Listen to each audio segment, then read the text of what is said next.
बिस्मिल्लाहिर्रहमानिर्रहीम। इंशाल्लाह आज की क्लास में हम पीएचटी टेस्ट पेशावर डिवीज़न जो 15 मई 2022 को हुआ था उसको करने जा रहे हैं। इसमें टोटल 100 एमसीक्यूज़ है और तमाम क्वेश्चंस के साथ मैंने हवाला दिया है कि ये क्वेश्चन किस बुक से और कहाँ से ये आए हैं। इसके अलावा मैंने और भी पास पेपर सॉल्व किए हैं। इससे पहले मैंने मर्दान डिवीज़न पीएचटी पेपर को सॉल्व किया है, आप उसको भी देख सकते हैं।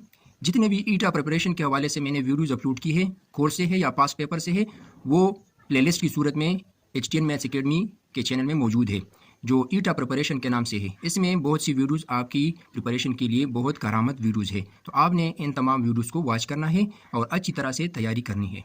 क्लास 4 से लेके क्लास 8 और क्लास 10 तक जितने भी general science, English, mathematics, history, geography और पाक स्टडी और इसी तरह इस्लामियात के तमाम बुक्स को अच्छी तरह तैयार करना है। Number 17, the angle found by horizontal line and the line of site to an object that is below the horizontal line is called। यानी ये एक हॉरिजॉन्टल लाइन है और हॉरिजॉन्टल लाइन की बिलो एक ऑब्जेक्ट है, तो इसकी तरफ जो बिलो साइड पर जो एंगल बनेगा वो कौन सा एंगल होगा, तो इसको हम एंगल ऑफ डिप्रेशन कहते हैं। अगर हॉरिजॉन्टल लाइन से ऊपर की तरफ बनता तो इसको हम एंगल ऑफ एलिवेशन कहते हैं। और यहाँ पर कोटर्मिनल एंगल्स है। कोटर्मिनल एंगल्स वो एंगल्स होते हैं जिसके इनिशियल रे और फाइनल जो रे होता है टर्मिनल रे ये सेम होता है। जिस तरह यहाँ पर मैंने 45 एंगल लिया है तो 45 यहाँ से शुरू होकर यहाँ पर ये इसका टर्मिनल रे है और इसके साथ 360 को प्लस करें तो 405 जो एंगल बनेगा ये भी इसका कोटर्मिनल एंगल होगा 45 का। तो ये 45 इसी तरह 360 प्लस 45 ये 405 के इक्वल होगा। तो 45 का कोटर्मिनल एंगल होगा 405 डिग्री, या इससे 360 डिग्री को माइनस करें तो माइनस 315 जो एंगल बनेगा ये भी 45 डिग्री का कोटर्मिनल एंगल होगा। और एक ही अल्टरनेट एंगल जो हम पहले पढ़ चुके हैं हॉरिजॉन्टल लाइंस में, जिस तरह ये एंगल है तो यहाँ पर फॉर एग्जांपल ए एंगल है ये और यहाँ पर ये बी एंगल है, तो इस टाइप एंगल्स को हम अल्टरनेट एंगल कहेंगे। ये पिछले लेक्चर में मैंने इसको बिल्कुल डिटेल से डिस्कस किया है। Question number 18, a quadrilateral in which two sides are parallel and two are not parallel is called a।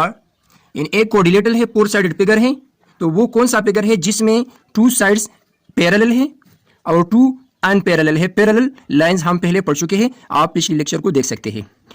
तो यहाँ पर ये जो शेप बनता है इसमें 2 साइड पैरेलल है अपोजिट और ये 2 अपोजिट जो है ये नॉन पैरेलल है, तो इस टाइप कोऑर्डिनेटल को हम क्या कहते हैं, इसको हम ट्रेपेजियम कहते हैं। 19, अलमारूफ के क्या मानी है, नेकी। 20, हुजूर सल्लल्लाहु अलैहि वसल्लम जब बात को ज्यादा मुअस्सिर बनाते तो अपने खुतबों का आगाज सवाल की सूरत में शुरू फरमाया करते। तो ये बहुत अच्छी स्टेप है, ये तमाम टीचर्स के लिए मैं उसको ये मशवरा दूंगा, ये मेरी एक राय है। जिस तरह हुजूर सल्लल्लाहु अलैहि वसल्लम ने अपने खुतबे को मुअस्सिर बनाने के लिए आगाज सवालों के सूरत में किया करते थे, तो इस तरह जब भी आप क्लास में जाते हैं तो सबक शुरू करने से पहले आप पुराने सवालात या पुराने टॉपिक को उसमें आप तुलबा से मुख्तलिफ किस्म के सवालात करें जो आपके आइंदा यानी आने वाले टॉपिक से रिलेटेड हो। तो ये बहुत मुअस्सर तरीका है जिस तरह नबी करीम सल्लल्लाहु अलैहि वसल्लम ने अपने खुतबों में किया है। 21, the grassland of South America are called pampas. 22, कोशान tribe was settled in north west China. ये जियोग्राफी की टॉपिक है, क्लास 6 से 8 तक आपने जियोग्राफी और हिस्ट्री को अच्छी तरह तैयार करना है। Question 23, who wrote a magazine by the name of Asbab Baghawat Hind. तो इसका करेक्ट ऑप्शन है sir Syed Ahmad Khan. Question 24, if a/b 3/5 and b/c 1/2 then a/b/c is. a/b 3/5 के इक्वल है और इसी तरह b/c 1/2 के इक्वल है, यानी a की वैल्यू 3, b की वैल्यू 5, यहाँ पर b की वैल्यू 1, c की वैल्यू 2, तो a/b/c क्या होगी। तो आसान है, a/b और b/c की वैल्यू मैंने यहाँ पर पुट की है। a/b/c को फाइंड करना है तो इसको इस तरह लेके कि a/b और इसी तरह b/c, तो a/b है 3 पायो और इसी तरह b/c जो है 1 2 है, तो यहाँ पर b के नीचे 1 और 2 साइड पर लेके, तो इसको हम इस तरह हल करेंगे कि 3 × 1 = 3, 1 × 5 = 5 और 5 2 = 10, ये इसका करेक्ट आंसर होगा। तो यहाँ पर ऑप्शन डी जो है ये करेक्ट ऑप्शन है। इसके बाद है question number 25, the average of first 5 multiples of 11 के पहले 5 मल्टीपल्स का एवरेज निकालना है कि इसका एवरेज क्या होगा। तो मल्टीपल मालूम करने के लिए आप क्या करेंगे, 11 का टेबल शुरू करें और 11 5,000 तक इसको हल करें। तो फर्स्ट 5 मल्टीपल ऑफ 11 को आपस में ऐड करना है और उसको 5 और डिवाइड करना है, जिस तरह एवरेज का फार्मूला है। तो चेक करें,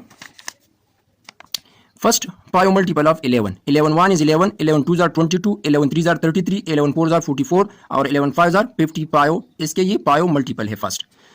इन तमाम मल्टीपल्स को आपस में ऐड करना है। तो 11 plus 22 is equal to 33, 33 plus 33 is equal to 66, 66 plus 44 is equal to 110 और 110 प्लस 55 इज इक्वल टू 165। तो इसका सम 165 है।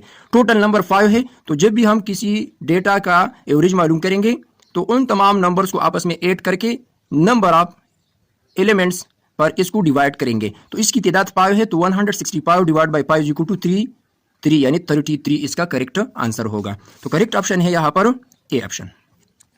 इसके बाद है which of the following is a pair of coprime. Coprime हम पहले पढ़ चुके हैं प्राइम और कंपोजिट नंबर के साथ। तो वो नंबर जिसका HCF 1 हो, वो नंबर्स जिसका HCF 1 हो उसको हम कोप्राइम कहेंगे। जिस तरह यहां पर मैंने इस क्वेश्चन को सॉल्व किया है, 18 25 ये पहला ऑप्शन है। तो इसको चेक करें, 18 25 में 25 ग्रेटर है, इसको इस तरह लिखें, 25 को 18 पर डिवाइड करें, यानी HCF बाय डिवीजन मेथड यहाँ पर यूज करें और इसका करेक्ट ऑप्शन मालूम करें।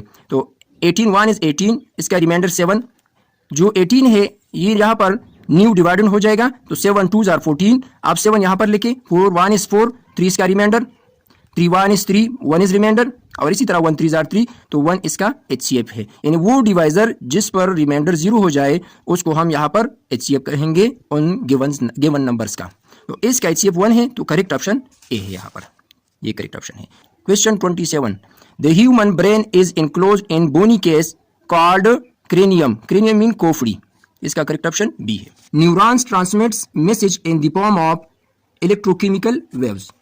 29, we bought a house which is very old. The underlined part of sentence is a relative clause. तो clause और type of clause जो है इसको अच्छी तरह समझना है। 30, the word embrace is antonyms to reject.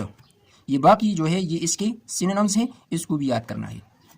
तो synonym और antonym का टॉपिक ये ज़रूर आपने समझना है, इसको याद करना है, क्योंकि 1 और 2 MCQs इस टॉपिक से आते हैं।